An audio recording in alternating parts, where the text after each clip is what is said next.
tena naweza kuanzisha biashara. Yote yalikuwa ni porojo. Ahadi mingi zaidi. Hadi nikiweka Biblia chini, bei ya unga itatoka 250 itakuwa shilingi 70. Imefanyika. Wanasema tio tulipata hazina tupu. Kulikuwa hakuna chochote. Serikali ya handshake ilimaliza pesa yote. Nauliza, handshake iliiunda serikali gani? Raila alikuwa na waziri ngapi katika hiyo serikali? Nilikuwa na waziri, permanent secretary, hata kazi nilikuwa naye. Sikuwa na chochote. Mimi niliambia huru, ile kitu muhimu tutafanya ni kwenda kuuliza wa Kenya maoni yao bila wanataka mabadiliko tufanye. Tukaunda tume jopo kazi ambayo iliuliza maoni ya watu, ikaja kaandika ile report ilikuwa inaitwa BBI, sio BBI. Ilisema mambo mengi zaidi tulikuwa tunataka kufanya. Moja yao ilikuwa ni mambo ya one man one vote one shilling, sio one man one man. Sisi tunasema namna hiyo. Nasikia siku hizi wao wanaongea hiyo maneno. Hiyo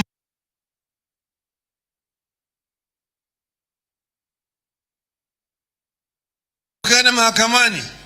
Sio wakastop hiyo mambo ya BBI. Sio? Wamesahau wale sasa. Wamesahau kabisa. Mambo mengi ambayo walikuwa wanaahidi, wengine walikuwa wanasema, wengine walikuwa wanapinga, yote wamesahau. Hao watu wako na sahau sana. Ni kama yule mnyama. Ni kama yule mnyama. Tendawili.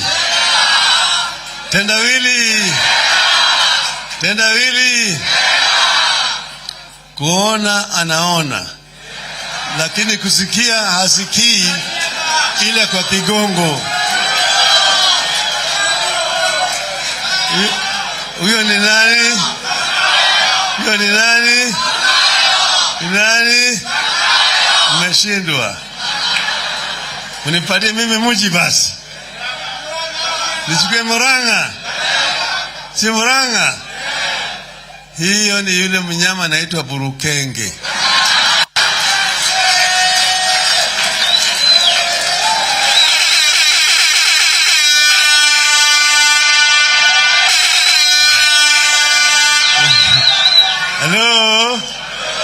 Hello.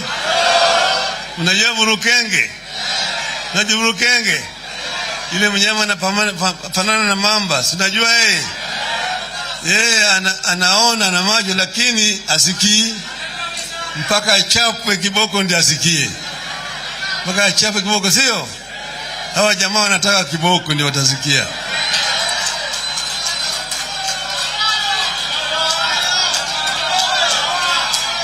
Sasa sisi tulisema ati Wakenya walikuwa na shida wakati ile, na shida hiyo iko mpaka leo. Mwingine anaambia wewe ya kwamba walipata hazina haina chochote. Mimi nimeshakuwa waziri mkuu ya Jamhuri ya Kenya. Najua vile serikali inaendeshwa. Tulipoingia kwa serikali na Kibaki, tulipata kama hakuna chochote huko. Lakini serikali inakuanga pesa unarogota mwezi huu, unatumia ile ya mwezi juzi, mwezi jana. Inatumiwa sasa, ile ambayo narogota mwezi hii itafanya kazi mwezi ambao itafuata ya kesho. Naelewana namna hiyo?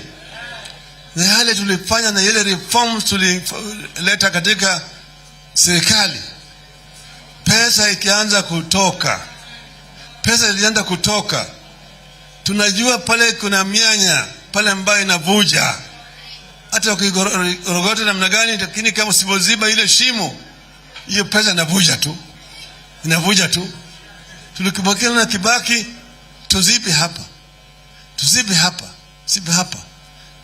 Basi pesa ikaanza kujaa. Baada ya mwaka mmoja, mwaka ya pili, baada ya miezi 6, tukawa siku na pesa mingi. Tukaanza sasa kufanya miradi yetu. Mimi nilizuru mpaka leo hii, nimekuja mambo ya barabara. Mimi nilikuja kuangalia mabarabara hapa. Nikaanza kujenga mabarabara. Mimi nilianza. Maana yake nilikuwa nimepata pesa. Miezi 6 ingetosha. Lakini hao jamaa hata kama hawajaingia ndani huko, barua ilitolewa juzi na wale waziri wa fedha, Ukuru ya Tani. Imeandikwa na Gachagua. Anataka bilioni 1.5 ya ofisi yake ya kununua ati furniture, nini hivi hapa na pale. Ruto ananunua magari, na gari Uhuru alibachia magari mingi zaidi ambayo hazina kazi. Ati Mudavadi wekiwa ofisi hata ya bibi yake, ya bibi ya Gachagua. Sinajua hao watu hawajui kuendesha serikali. Imezidi kuvuja. Hata Uhuru alipokuwa pale alikuwa na rogota leo na kesho anatumia. Hakuna siku moja ambayo wafanyikazi wa serikali walienda bila mshahara kwa wiki 3. Hakuna wakati yote ambaye serikali ya county zilikosa kupata pesa kwa miezi 3. Ilikuwa ikikosa mwezi moja, ya pili pesa inakuja. Sasa serikali ya counties hawajalipwa pesa kuanzia Januari, Februari, Machi, sasa Aprili. Pesa hiyo imeenda wapi? Hata kiendelea namna gani, wasipofanya ile mbinu hawatakuwa na pesa. Sisi na Kibaki tulijua uchumi kianza kupanuka. Ndio kaanza hizi miradi kubwa ambazo tunaziona zote. Ile Thika Highway si tulijenga. Zile bypass Nairobi si tulijenga. Hata hii ambayo inajengwa sasa, hii ambayo inatoka Thika mpaka ifiende kule Marua, yote mimi ndio nilichora. Na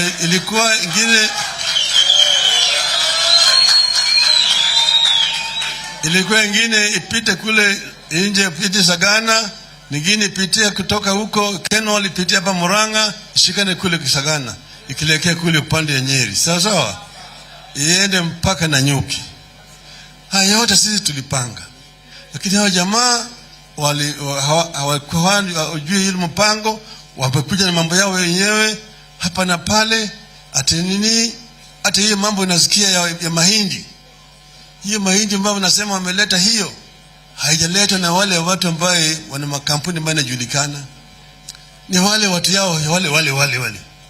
Hiyo hiko commission ambayo itachotwa pale, bei ya mahindi munga haitarudi chini. Hawa jamaa hawawezi kuendesha serikali kwa njia ambayo sio ya magendo. Kazi yao ni magendo peke yake.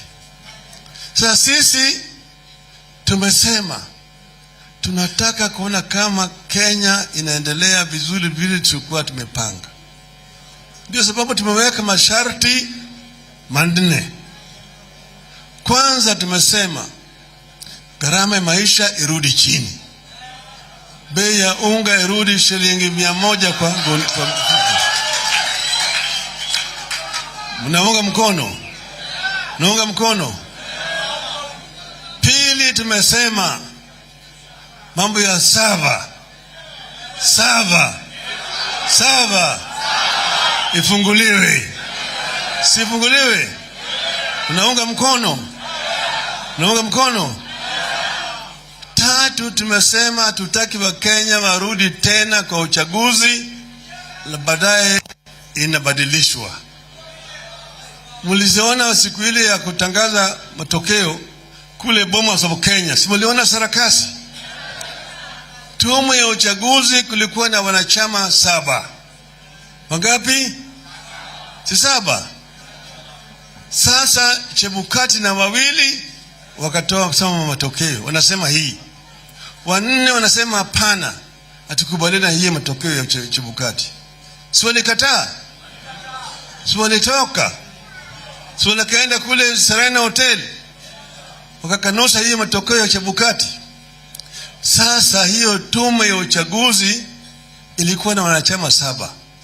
Hawezi kuwa 6, hawezi kuwa 8, hawezi kuwa 10, mpaka iwe kwa kimombo inaitwa odd number. Ili kiwa kama tofauti ya maoni hakuwe na sari.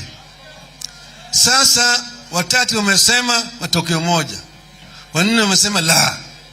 3 na 4 ipi kubwa zaidi? Ipi kubwa zaidi? Samara hii hesabu ambayo tumeona ati 3 ni kubwa kushinda 4. Ati Chebukati na 2 wanashinda Cherera na 3. Tumeona haya.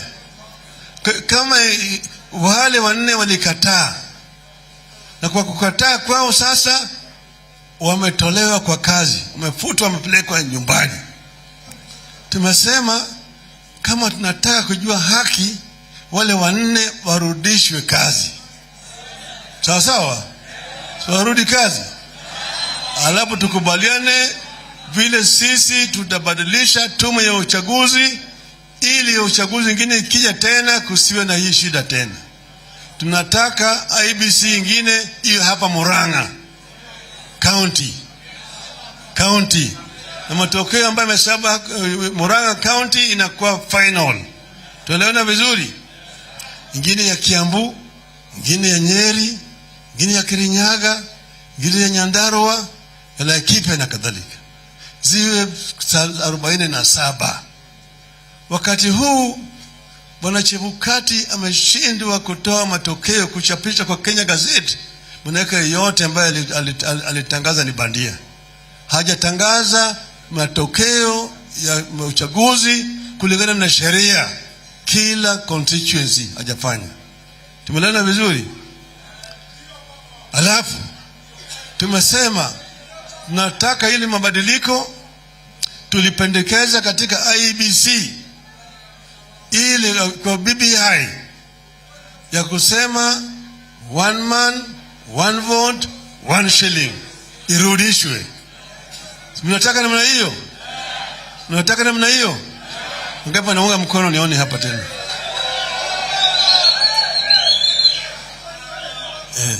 Sasa tumesema hiyo baba sisi tulisema, sisi tulitoa ahadi. Kwanza tulisema mambo ya elimu. Tulisema tunataka watoto wasome bure. Sisi tulisema namna hiyo. Na tulijua pesa ilikuwa inatoka wapi. Sisi tulisema namna hiyo.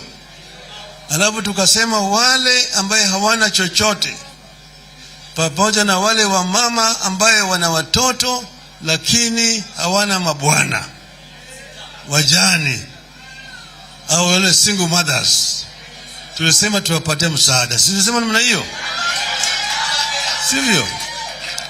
Sivyo? Alafu kwa upande ya matibabu tulisema baba care.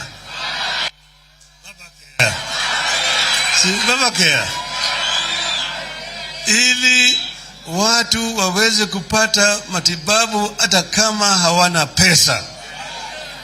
Tunasema haya ili watu wetu wote wapate huduma wakati wako wagonjwa.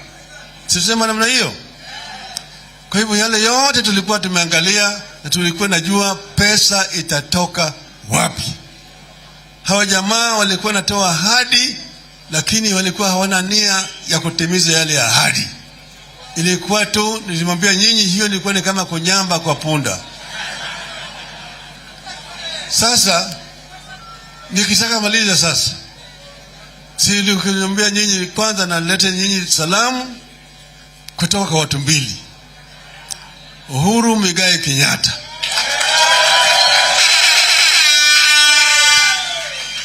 pili Stephen Kalonzo Musyoka. Watu wananiambia mimi nikifika hapa nilete salamu zao. Sisi tunataka tutembee pamoja Baba nataka nyinyi wote tutembee pamoja. Kutoka hapa tunasema tunataka kuona kama Wakenya wote wanaungana pamoja. Jamaa wanaongea juu ya mambo ya ati mtoto wa maumau. Mtoto wa maumau. Sasa jamaa, mimi sijui kama yeye anajua maumau ilikuwa namna gani. Maumau mimi nilipeka wakati wa hali ya hatari. Ilikuwa ni mbaya sana. Wakati hiyo ilikuwa redio inatangaza kwa Kiswahili ati Wakikuyu, Wameru na Waembu ni watu hatari. Ukiona moja, piga ripoti kwa polisi mara moja. Walikuwa wananyanyaswa. Kule kwetu kuna kisiwa ndani ya Lake Victoria inaitwa Mageta. Maumau walikuwa nafungwa huko. Hata wazee Warurukanja marehemu walifungwa huko Mageta. Na walikuwa natesa kweli kweli. Tumeona haya. Hiyo ndio sababu Jaramogi alipokuja katika bunge. Jaramogi ndiye alipeleka mswada kwa bunge kuangaliwa kwa hali ya jela, vile mama walikuwa nateswa ndani ya jela. Kule Hola, kule Manyani, Kilikamiti na kadhalika. Ndio wakaongea, wakasema kwamba Mau ilikuwa ni liberation movement. Na wakapiga ni mpaka Kenyatta, akasema Kenyatta ndio kiongozi ya watu wetu. Yeye na wale wote ambao walifungwa wakati hiyo. Bwana Gikonyo Kiano ambaye alikuwa mbunge wa hapa Muranga, ilikuwa inaitwa Fort Hall. Alimkataza Jaramogi, akasema hapana, wale walikuwa viongozi wakati ile, lakini sasa si ni viongozi. Kiano opposed Jaramogi and he was the representative of Muranga here. Baadaye watu wa Muranga wakatoa taarifa, wakasema wanaunga Jaramogi mkono. Kule Eldoret wakasema tunaunga Jaramogi mkono. Na Mombasa na kadhalika. Ndio Jaramogi kaanza movement inaitwa Uhuru na Kenyatta. Wengine wakasema Jaramogi alikuwa anasema Kenyatta na Uhuru. Wale walikuwa wanasema Uhuru na Kenyatta. Tupate Uhuru kwanza, alafu Kenyatta tolewe jela. Jaramogi akasema pana, is not Uhuru na Kenyatta, is Kenyatta na Uhuru. Kenyatta afunguliwe ili atuongoze kwa uhuru. Tuelewana vizuri? Kwa hivyo jamaa ambaye naongea ati yeye ni mimi mtoto ya Mau hajui. Wakati shida ilikuwa mbaya kabisa katika taifa hii, Wakenya waliungana pamoja. Wajaluo, Wakikuyu, Wakamba, Waluhya, wote walikuja pamoja. Kwa sisi tumesema tunataka Kenya iwe kitu kimoja. Hapana leta siasa ya ukabila, ya ubaguzi. Raila ni wadui wa Kikuyu. Wakati wagiza tena chama moja, mimi nilikuwa pamoja na Kenneth Matiba na Charles Robia. Nilikuwa nakuja hapa Embassy House kwa Matiba. Nakaa hapa kutoka asubuhi mpaka jioni.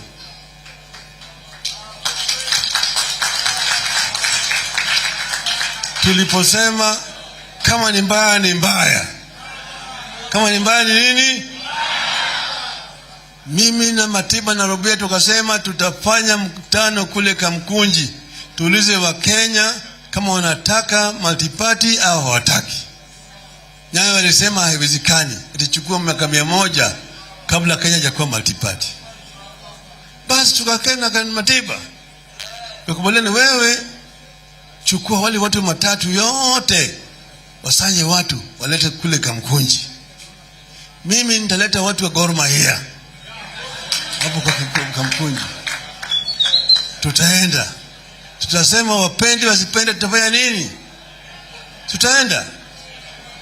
Bas, ilikuwa ni 7/7. Ilikuwa ni hivi tarehe 7 mwezi wa 7.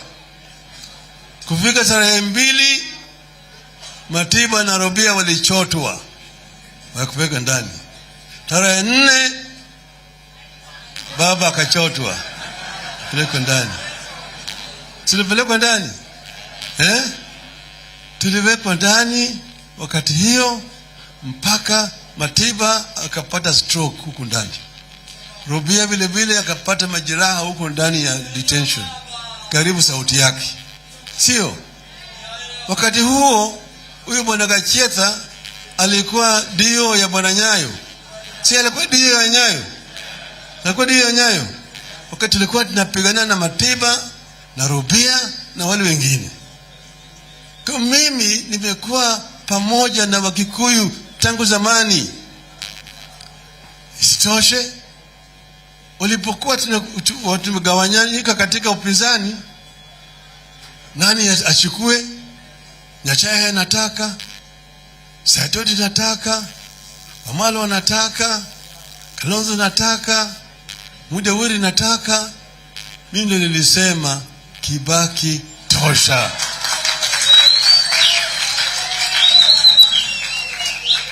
Kama nilikuwa mimi sitaki Wakikuyu, sikujua Kibaki ni Mkikuyu. Sikujua. Sinijua. Lakini nilisema Mkikuyu ni Mkenya, anaweza kuongoza kama watu wengine. Sio? Kwa hivyo hii jamaa ambayo anasema ati Raila ni adui wetu, mimi nilifanya kitu gani?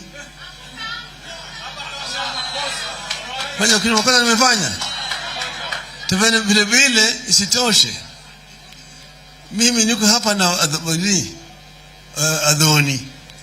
Adhoniwa. Mtoto yangu Junior, bibi yake ametoka hapa Kandara. So, na mimi niko na wajukuu wawili hapo. Fidel vile vile bibi yake alikuwa anatoka huko pande ya Kiambu. Kwa hivyo nikikuja hapa mimi nakuja kwa Adhoni. Si mimi nimedhoniwa? Si mimi nimedhoniwa? Sivyo? Kwa mimi nataka kuambia nyinyi tunataka tuungane pamoja. Mko tayari? Mko tayari? Tutembee pamoja. Tutembee pamoja. Ngazi nasema tutembee pamoja, ndio mkono hapa. Vijana msilale. Vijana msilale. Bado mapambano. Bado mapambano. Bado mapambano. Mama msilale.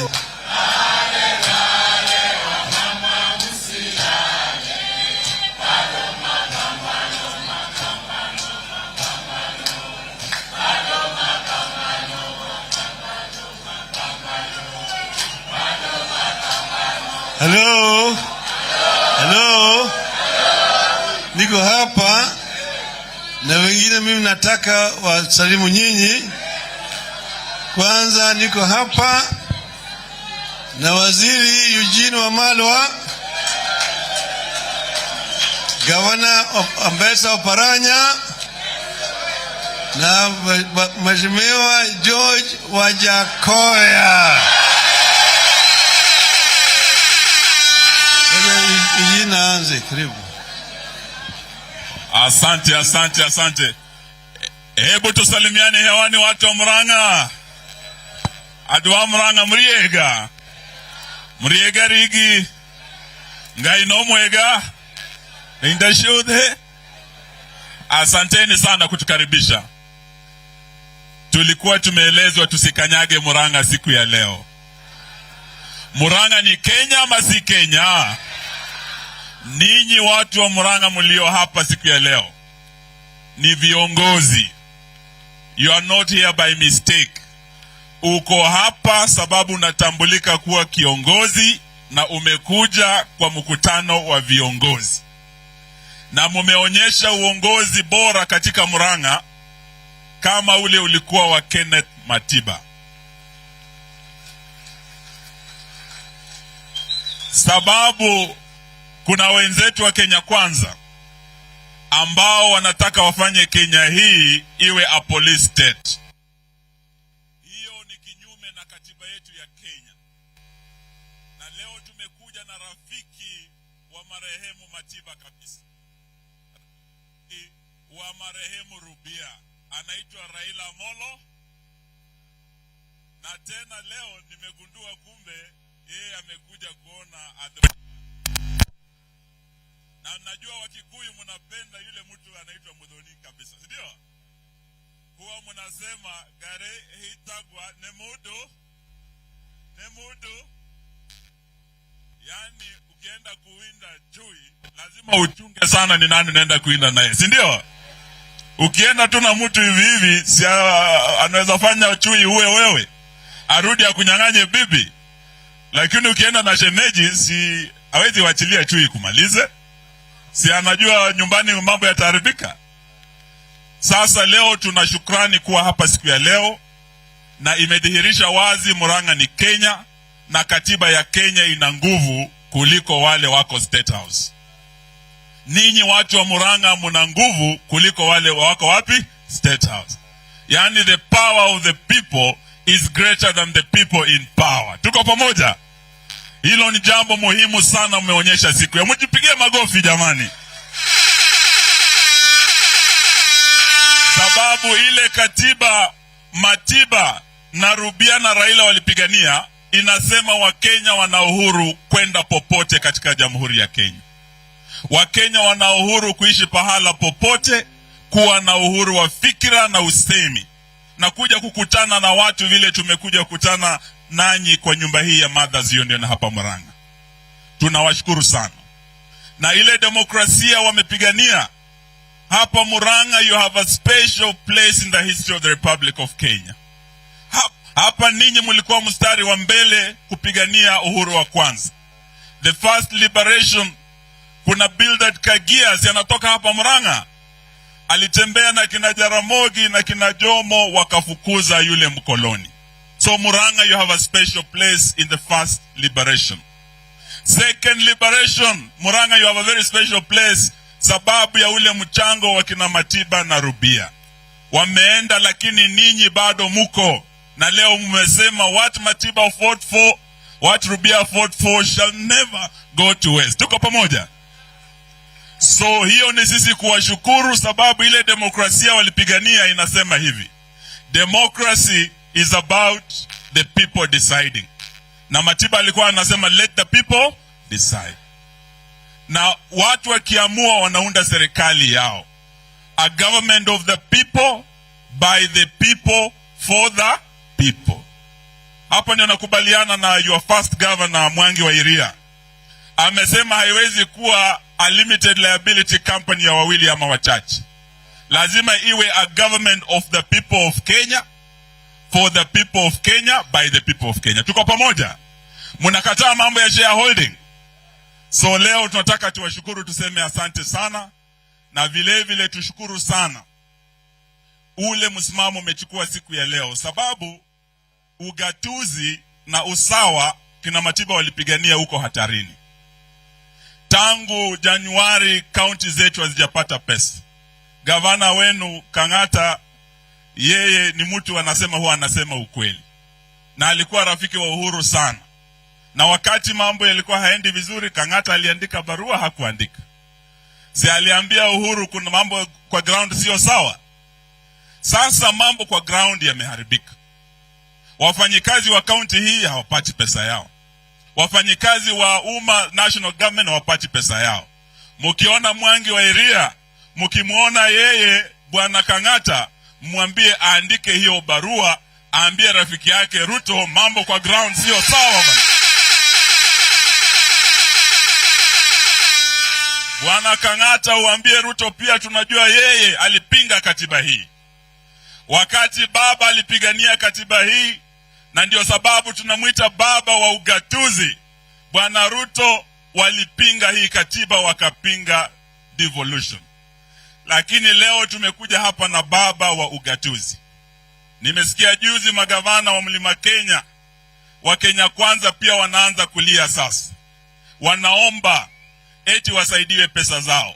Katiba ya Kenya inasema ni haki counties zipate pesa zao kwa mgao uliopitishwa na seneti, na vile vile kwa muda unaofaa. So bwana Kang'ata, Don't go begging Ruto. You must demand the right of the people of Muranga County. Tuko pamoja. It is not a favor, it is a right. Na tunataka tuambie kama wiki ijayo, si Ramadhani inaisha kesho, kama wiki ijayo counties hazijapata pesa, nataka nione rafiki yangu Kang'ata, magavana wote including wa Mlima Kenya, wawe Kenya Kwanza ama Azimio, wote wajiunge na baba, twende maandamano. Na maandamano si mabaya, watu wa Muranga. Maumau waliandamana hadi wakatoa mbeberu hapa. Kina Matiba waliandamana hadi wakatoa section 2A, tukapata multi-party democracy, tukapata devolution. Leo tuko Muranga kuambia watu wetu wakulima wa kahawa, majani chai, maziwa, kuna ahadi nyingi mulipewa. Mimi nilikuwa waziri kwa ile serikali ya Uhuru Kenyatta. Alitoa mtu mmoja anaitwa Peter Munya, akamwambia Munya, enda angalia mambo ya kahawa, majani chai, maziwa na mambo yote yana affect Mlima Kenya. Si Munya alikuja akafanya kazi na wakulima wa kahawa? Bei nasikia ilienda hadi 120. Sasa nasikia hiyo bei imepanda ama imeshuka. Si mambo ya wakulima wa kahawa nalia hapa tukisikia, hata wa majani chai. Yule alipewa jukumu kwa serikali ya Kenya Kwanza, in the executive order of William Samoei Ruto, anaitwa Rigathi Gachagua. Sasa ndugu yangu wakulima wa kahawa, ile mambo mnasema hapa ya kahawa, majani chai, maziwa yakiharibika, huyo jamaa anaitwa Gachagua must be answerable. Tuko pamoja?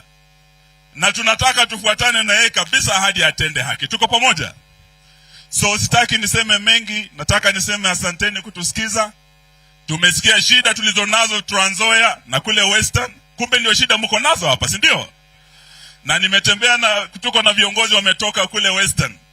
Tuko na bwana Oparanya atawasalimu, alafu bwana Wajakoya, alafu tuko na vijana kali sana hapa.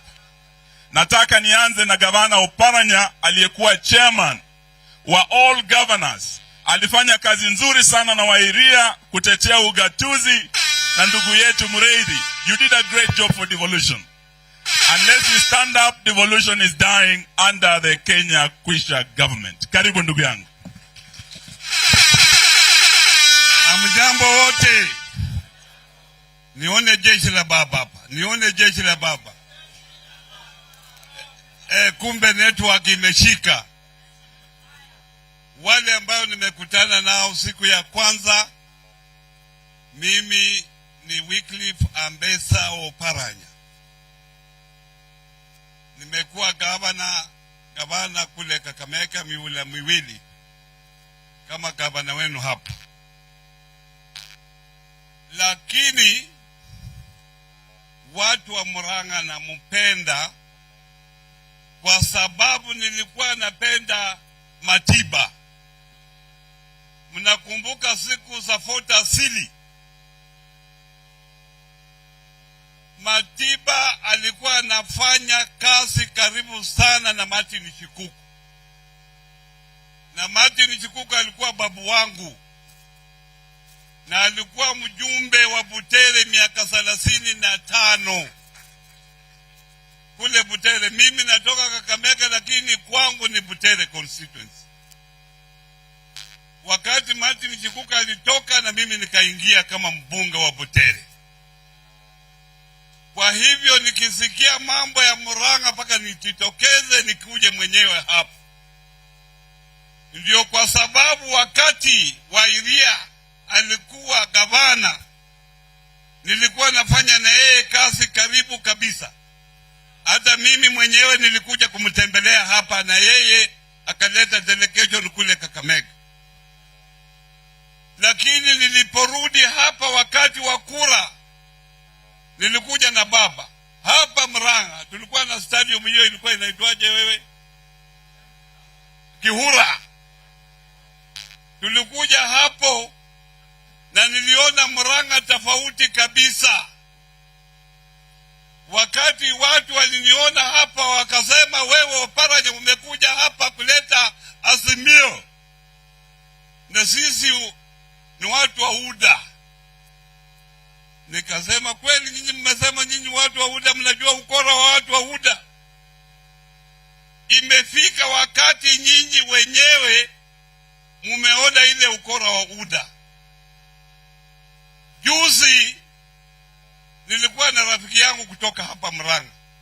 Akasema, unajua hao watu walikuwa wanakuja kwa makanisa, wananunua mapasta, na pasta akiamuka kesho yake anasema mba aliona Mungu amemtembelea usiku, na hiyo Mungu amemwambia Ruto ndiye atakuwa rais. Ndiye anaambia wamama, anaweka pamoja wamama, na hiyo ndio ilikuwa mpango wa hapa Central. Na mnaona shida ile nyinyi mnayo hapa Central, na hiyo ndio shida hata kule kwetu iko hiyo shida. Hiyo njaa ambayo mnasikia hapa ndio njaa iko kule. Mumeona hao wameharibu mambo ya makanisa, wameleta siasa kwa mambo ya makanisa. Sasa hata ukienda kwa kanisa hutaki kukaa huko, kwa sababu ile wanaongea ni siasa. Lakini wenyewe mumeona, ndio kwa sababu hao viongozi wote ambao wako hapa chini ya Raila Amolo Odinga wanatetea mambo yenu. Mnakumbuka wakati Kibaki alichukua serikali, na nilikuwa na bahati kuwa kwa serikali ya Kibaki. Nilikuwa waziri wa mpango katika serikali ya Kibaki. Wakati Kibaki alichukua, hukusikia Kibaki analia, Moi aliwacha serikali mbovu, hakuwacha pesa, hakufanya nini. Lakini kwa sababu hawajui kufanya kazi yao, wanasema watu wa Uhuru walipora mali, walienda sijui wapi. Kama mnajua watu wa Uhuru walipora mali ni wa Kenya, kwa nini msipeleke hao kotini? Hao hawajui vile serikali inaendeshwa. Ndio kwa sababu tuko mahali tuko. Mambo ya kilimo ile mnasema hapa imeenda chini, mambo ya biashara, kwa sababu nyinyi watu wa Muranga mnapenda mambo ya biashara. Hakuna biashara nyinyi mnafanya. Saa hii nyinyi mngekuwa saa hii kila mtu na 6,000. Ile baba alikuwa anasema 6,000 kwa mfuko. Mungekuwa na 6,000, mungekuwa mnalia ile mlikuwa mnalia. Saa hii mungekuwa kila mtoto wenu ako katika shule, kwa sababu baba alikuwa anasema elimu ni abu. Wewe ungeweza kupeleka mtoto wako katika kila hospitali akiwa mgonjwa na wewe mwenyewe. Saa hii paka ufanye malipo, na hata ukienda kwa hospitali yenyewe hakuna madawa, kwa sababu hakuna pesa ambazo zinakuja katika kaunti. So shida imekuwa nyingi. Ni uamuzi uamuzi ni nini? Mumerefuka au bado muko pale mlikuwa? Nione wale wamerefuka. Wale wamerefuka. Asanteni, Mungu awabariki. Asante bwana Oparanya. Na Oparanya alikuwa amesema pesa isipokuja you shut down the counties. Ulisahau kidogo magavana kuwapa advice. Na tena ni watu tumepigania ile mambo ya one man, one vote. Si tunataka usawa? Sasa nataka niwaletee jamaa kutoka Western. Unajua kwa sisi tunalima mahindi, si ndio? Na tumesikia unga inashuka. Walisema last week itashuka this week. Hapa Muranga unga imeshuka? Imeshuka kweli? Sasa tunawaambia tunangoja by next week, kama haijashuka maandamano yaendelee siendelee? Mko tayari tufanye maandamano? Tuweke pressure unga ushuke? Lakini nasikia wamekimbiza mahindi yamefika hapa Mombasa. Tunataka tujue, and we want a full disclosure from the government of the Republic of Kenya, because they owe the people of Kenya a duty of care. Lazima tujue hayo mahindi yametoka wapi. Lazima tujue quality ya hiyo mahindi. Tujue kama GMO ama si GMO, si ndio? Ama nyinyi mnataka mletee vitu ya sumu hapa? lazima serikali declare ile mahindi imefika Mombasa, is it GMO or non-GMO? Tuko pamoja? Na huyu Wajakoya ako na maneno, wacha kuja waambie amestadi mambo ya GMO kabisa. Karibu Wajakoya, karibu.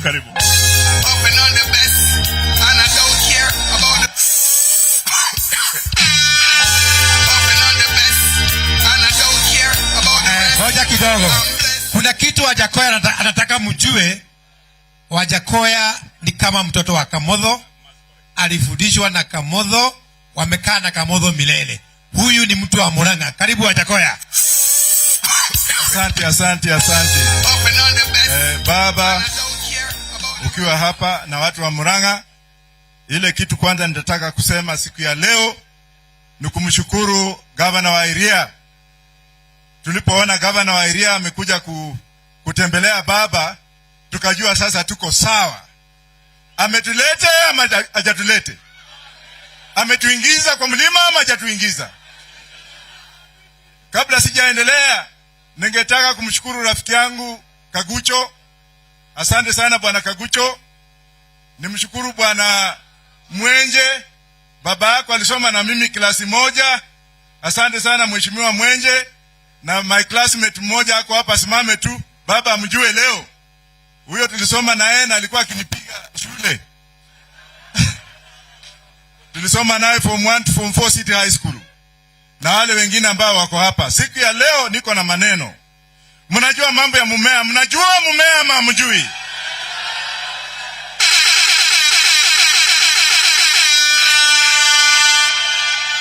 Nimesikia hapa mkisema ya kwamba nimesikia watu wa Muranga wakilia wakisema ati bei imeenda juu, bei ya ukulima imeenda juu, mambo ya fertilizer.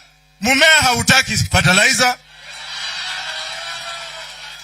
Ukiona nchi za siku hizi, ukiangalia nchi za siku hizi, na nikisema mnafanya ngwe, Canada, Netherlands, Uganda, South Africa, Malawi, wanapanda mumea. Na huo mumea sio mumea wa kuvuta, manake huo mumea unavutwa hata sasa. Ikiwa zile nchi ambazo zimeendelea zinapata mazao yao kutoka kwa mmea, hapa sisi ni makafiri. Bado tuko na ile akili ya uchumi wa zamani. Ukienda Israeli wanapanda mumea. Ukienda Malawi, president wa Malawi leo ni bishop mzima kutoka California. Ameng'oa hiyo mimea ingine yote, ameweka bangi. Watu yangu ya bangi wako hapa. Watu ya bangi msimame. Watu ya bangi. Bangi. Haya, wacha nirudi hapa sasa niongee. Ukiona mheshimiwa Mwangi wa Iria, akili ya Mwangi wa Iria na yangu inafanana kidogo.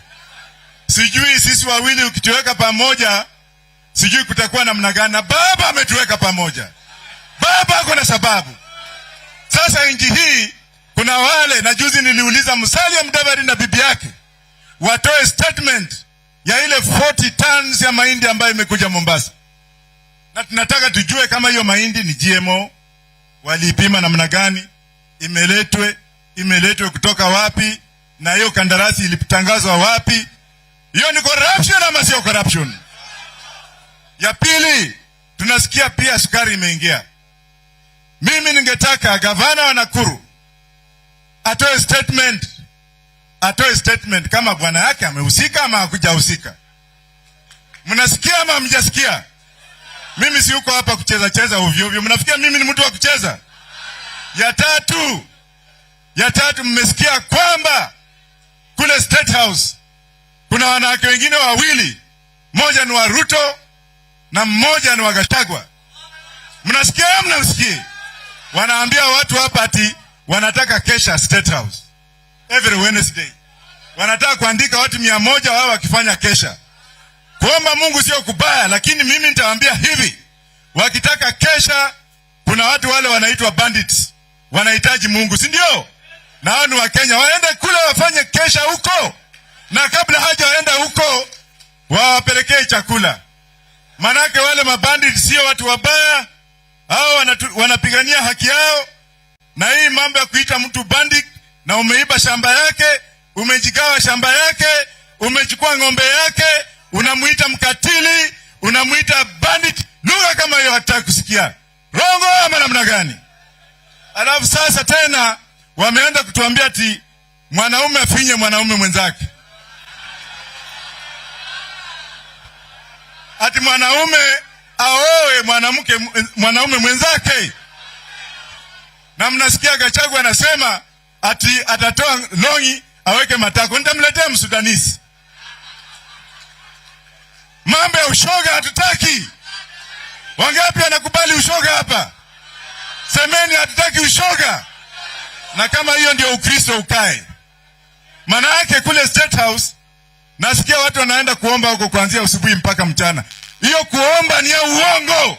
Maana yake yule president wa Zambia aliyokuwa anaitwa Chiluba alitokea mahali na kuomba uongo ovyo ovyo mpaka yeye mwenyewe amekufa. Na hawa watu mimi natabiri leo, natabiri vile nitabiri kifo cha Magufuli. Ninatabiri, na mimi sio mhubiri. Watu watakufa hivi karibuni, manake wamechocha Mungu. Wamechocha Mungu. Na baba hakufi. Baba bado yuko kwa miaka mingine 50. Na Mwangi wa Iria hataishi na milele. Mwangi, wewe ni mwanaume.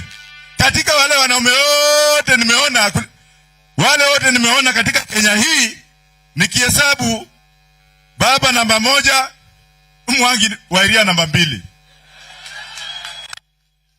Kabla sijamaliza, mmeona Wakalenjin wakienda kuchukua shamba ya Moi? Mmeona Wakalenjin wakiingia kwa Moi? Na mbona Wakikuyu wanatumiwa na Ichungwa? Semeni Ichungwa. Ndindi Nyoro? Semeni Ndindi Nyoro. Gachagua wanaenda kuiba makondoo ya Uhuru Kenyatta.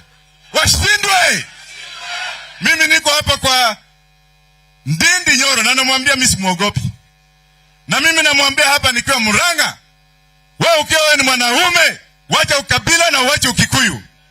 Wacha ukabila, wacha ubinafsi, wacha Ukikuyu. Kwa hayo machache ningetaka kusema haya. Kuna MCA wetu amewawa. Na huyo kijana ameundwa na Mheshimiwa Oparanya. Huyo kijana ambaye amekufa kule Kakamega, ambaye aliwawa na kisu, ni mtoto ya Oparanya. Pole sana mheshimiwa. Tunaenda hayo matanga na baba tunangojea tuelezee tutaenda namna hiyo. Na mama Martha Karua ni mama. Kweli rongo? Mama amesimama na baba, na mama hawezi kuruhusu upumbavu. She's the only woman who will stay and stand firm. Na ndio unaona hii mwelekeo wetu umechukua ukiendelea mbele. Hatutaruhusu mtu mwingine kuja kuingilia baba ama kutake advantage. Tuko na ndume Eugene Wamalwa, ndume yetu, na ile rosa yetu ya wale watu ambao wamesimama na baba nitakuwa nikisoma kwa kila mkutano. Ukikosa mikutano 5, next election you will not be elected. Thank you very much. Asante. Wajakoya natosha atoshi. Mmefurahia afike huku. Sasa tuko na wabunge wetu. Kuna rafiki yake anaitwa PK, yako wapi?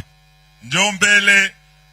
Wabunge wetu Atandi, Salasi akuje, Bwana Mwenje aje. Wabunge wetu tafadhali muje mbele, our members of parliament. Aya. Watu wa Muranga mjambo. Wangapi wametukaribisha hapa siku ya leo? Basi mimi naitwa Atandi, natoka sehemu ya Siaya. Na leo hii ndio siku yangu ya kwanza kufika Muranga. Mimi sijawahi fika Muranga siku nyingine. Na leo nimeambiwa hapa ndio mahali naitwa Kiharu. Hapa ni Kiharu. Mahali Matiba alikuwa kiongozi. Mnasema ukweli hapa ni kwa Matiba? Sasa mimi nataka niseme kwamba mimi nilikuwa nafurahia wakati Matiba na Baba na Karua walikuwa wajumbe, sababu walikuwa wajumbe wa maana. They were leaders who understand. Lakini right now mimi Baba nataka niseme kwamba must be a member of parliament in this country, sababu tukitembea hii nchi, wananchi wamesema kwamba kwa ile mambo ya bipartisan hawataki wajumbe wafanye hiyo maneno peke yao. Watu wa Muranga mnasema wajumbe wafanye ama wananchi wafanye? Wangapi wanasema wajumbe wasifanye hiyo mambo ya bipartisan? Nione kwa mkono. Wanasema hivyo sababu sisi wajumbe tumekuwa wajumbe ovyo. Ukienda pale bunge mnaona wabunge wanasema kwamba sisi tuko serikali, tunaenda kuongea na president tupewe maendeleo. Na katiba inasema kwamba parliament has 3 roles: legislation, oversight. Hatuna kazi ya mambo ya kutengeneza maendeleo. Ndio maana juzi nimeongea na mjumbe rafiki yangu anaitwa Ndindi, nikamwambia Ndindi, unajua hii Kenya iko na shida. Hatuna mbolea, hatuna chakula, bei ya fuel imepanda. Kwa nini wewe usiongee hiyo maneno kama sisi? Akaniambia mimi niko ndani ya serikali, siwezi ongea hiyo maneno. Ndio maana leo nataka niulize watu wa Kiharu kwamba nyinyi mnapata mbolea kwa bei rahisi na bei ya mafuta iko namna gani huku Muranga? Na bei ya unga. Kwa hivyo mnaambia wajumbe wafanye namna gani? Wanyamaze ama watetee wananchi? Wangapi wanasema tuende tutetee wananchi? Na nikirudi bunge niambie Ndindi atetee wananchi ama aende State House? Atetee wananchi. Lastly, Baba nataka niseme kwamba I am one of the MPs who do not support this bipartisan approach by members of parliament. I don't support it because pale bunge speaker wetu ambaye anaitwa Wetangula ni one of the leaders of Kenya Kwanza. Na yeye ni ule speaker ambaye anaongoza bunge ni kama bunge ni state branch ya State House. Yeye sio kama ule Marende ambaye alikuwa nationalist, alikuwa anaongoza bunge kama national institution.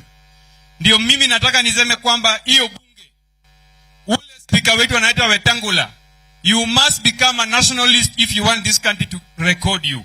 Because if you are going to run parliament like a branch of State House, sisi tutakataa. Alafu ya mwisho iko kijana mwingine amesema hapa kwamba sisi wabunge pia tuende tufanye mgomo huko ndani ya bunge. Mimi nataka niunge yeye mkono kwamba wajumbe lazima wafanye mgomo ndani ya bunge, sababu hiyo mgomo ndani ya bunge ndio itafanya State House na wale wanaongoza huko waamke na wafanyie wananchi kazi. Asanteni watu wa Muranga. Aya, vijana oye. Vijana fire. Bas, mimi sina mambo mengi ya kusema, yangu tu ni moja. Ya kwamba tumejua mimi niko katika komiti ya agriculture. Na leo saa hizi venye tunaongea, mlikuwa mnasikia watu wakisema ya kwamba watawaletea mbolea ya 3,500. Lakini tumekuwa na scandal kubwa sana ambayo imefanyika. Sisi kama komiti imebidi tuende karibia bilioni 10 ambayo tuko na wale watu wanaitwa the shamba whatever huko Eldoret Limited. Wamechukua wamecollide na watu wa National Corporation. Sasa tunawaleta ndani ya bunge kwa uliza maswali.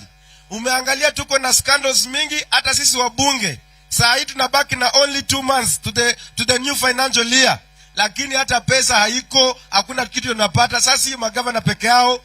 Sasa ukiona daktari kila wakati anafanya accident, mtu anakufa. Ndio maana tunauliza mambo ya kwenda kufungua sava, kwa sababu inaonekana hii mtihani ambayo IBC walifanya makosa. Na baba pia nataka kuambia shida pia iko katika mahakama makuu, kwa sababu kama haya yote tunaweza kuwa tunaambiwa na wale watu wa Supreme Court hawakuwa naangalia. Sasa hata pia watu waende nyumbani. Mlio bana befesa angare. Thank you so much. Watu wa Muranga hoye. Watu wa Muranga ria. Watu wa Muranga oye. Wamama hai. Wamama hai. Kwa jina naitwa Rosa Akinyi Buyu. Mimi ni mheshimiwa wa Kisumu West Constituency. Lakini nimekuja tu hapa na ujumbe moja. Mheshimiwa Raila Amolo Odinga alituahidi wakati wa campaign ati akiingia tu hivi 6,000 pap,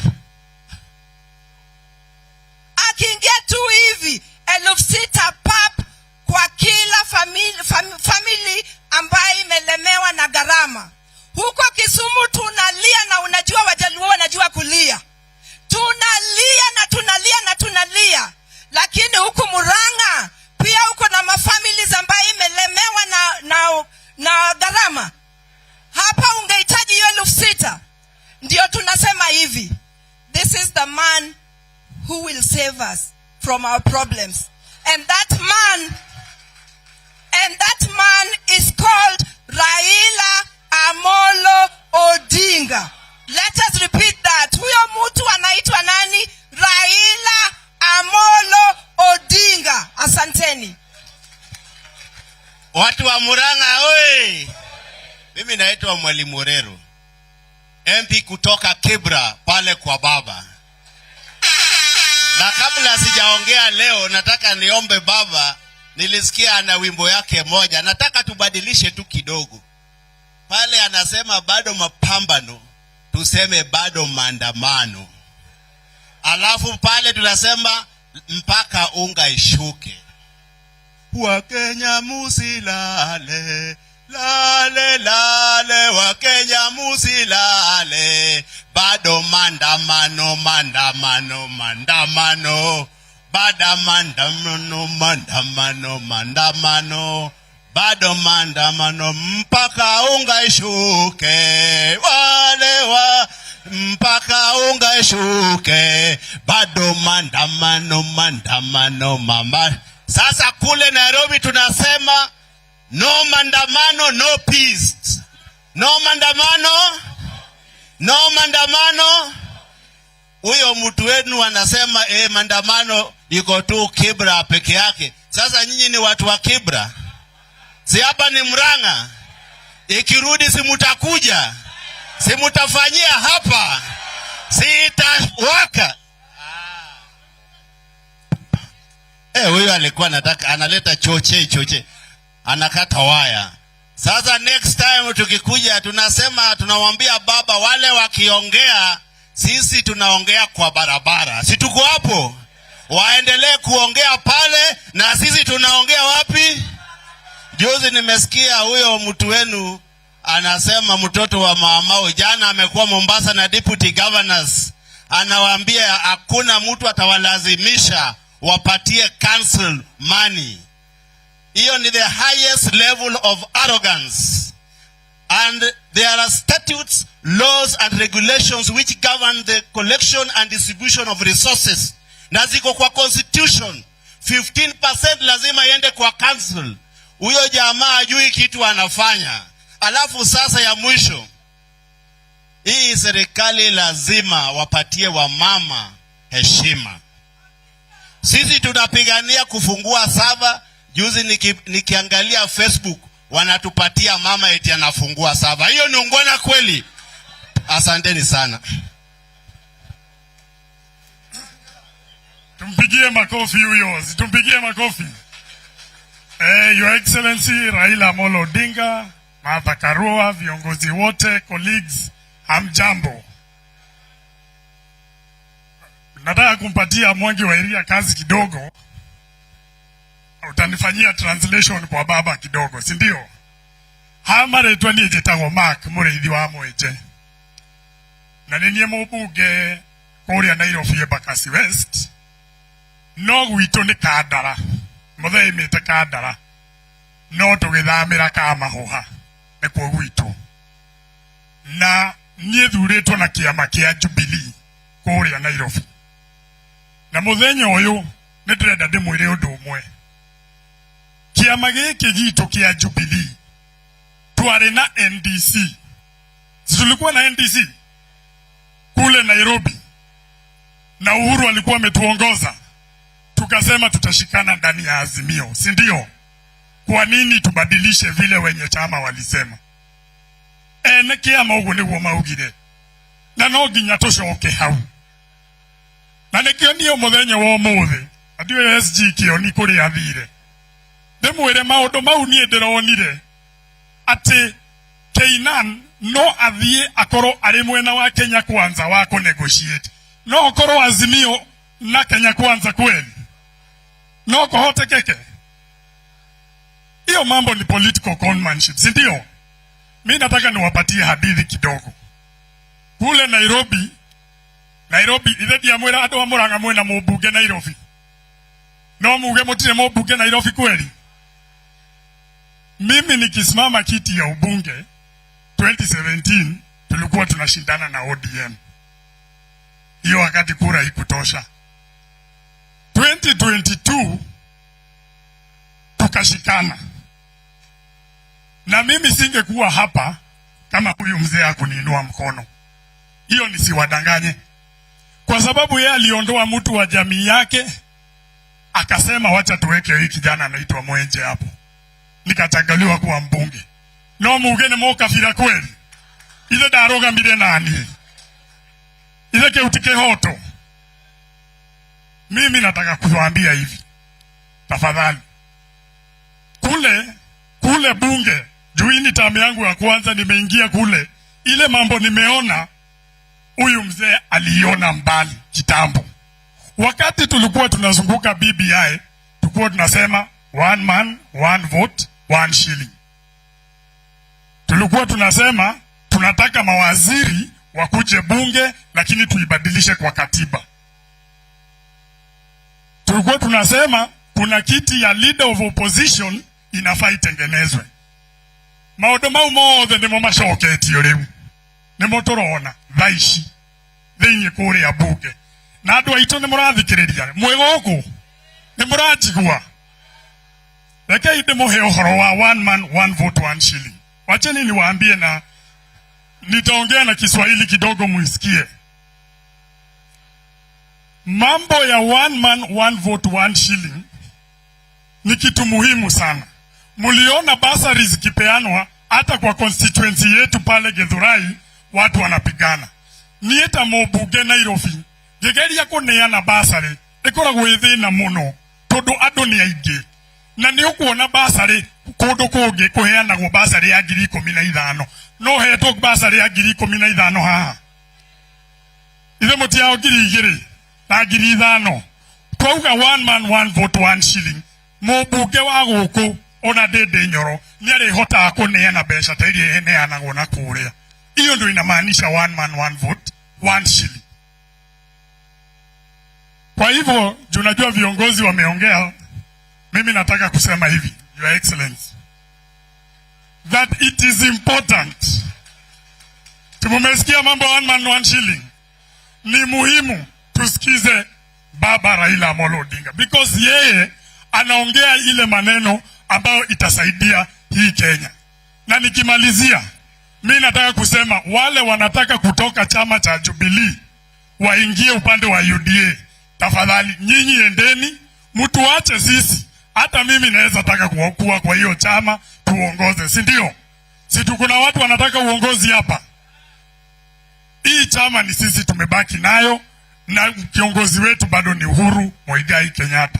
Na baba, mimi nataka kukuashua ya kwamba there are members in Jubilee who are loyal to you regardless of what is being said out there. Sisi tuko na wewe na tutasimama na wewe, and we will make sure that we defend the rights and interests of our country. Asanteni sana na Mungu awabariki. Haya, tunafunga. Watu wa Muranga wangapi wamefurahi kwa baba kuja kututembelea? Tukienda kumaliza, nataka kurecognize mtu ambaye tulianza safari naye, anaitwa Kangosho Kamumbi. Simama tu hapo watu wakuone. Mzee, ile gari ya 77 huyu ndio alichukua akapeleka kwao Muranga na ameiweka hapo kama monument. Ile Ford tuliingia nayo Kamukunji, huyu ndio yuko nayo kule kwao Muranga kule Madhioya. Pili, iko kijana rafiki ya mzee hapa kutoka Githunguri anaitwa Gidi. Mwanake huyo birthday yake adikire muthe marwa akimwera na birthday na no ende makogwe hamwe makogwe muthenya ucio hamwe muthe amutwareire ng'ombe ucio mwera gone moru atwareina mwanake o ng'ombe na riu neciarite maita maigana hurirai baba rohe. Iko kiongozi yuko hapa chini pia anaitwa Makarena kutoka Meru, lakini unfortunately yeye hawezi kupanda juu, na mzee ameniambia, mzee Makarena ameniambia yuko hapa chini. Unajua vile alivyo, hangeliweza kupanda hapa juu. Amesema watu wa Muranga wasalimiwe na watu wa Meru, na anasema mkutano ile next ambayo inakuja katika mlima atapeleka Meru na yeye ndo atasponsor. Mpigieni makofi. Haya, nikimalizia nataka kumuita nakaidekie. Nataka kumuita Mwangi wa Iria. Brenda gweta Mwangi wa Iria amuhe direction. Asante sana, tunajua mmechoka, tunataka kumshukuru. Sasa kwa sababu tumemaliza, shukran kwa kumpokea baba. Najua wenyeji wanaongeaga na Habire, si ndio? Habire anarudi hapa dakika kidogo. Hatimaye baba anaenda kupeana zawadi ya Eid Fitri kwa Waislamu. Kuna Waislamu wengi sana hapa Muranga town na tuna ndugu zetu kule Maragwa. Kwa hivyo tukitoka hapa wamesema tuwatembelee kwa mosque yao, zawadi ya baba ya Eid Fitri ile ambayo atakula kesho awakabidhi hapo. Kwa hivyo tunamkaribisha nyote, mkimalizana na Habile hapa mkutane na sisi kule mjini kwa zawadi ya baba kwa Waislamu ili awatakie wakati mwema. Thank you very much.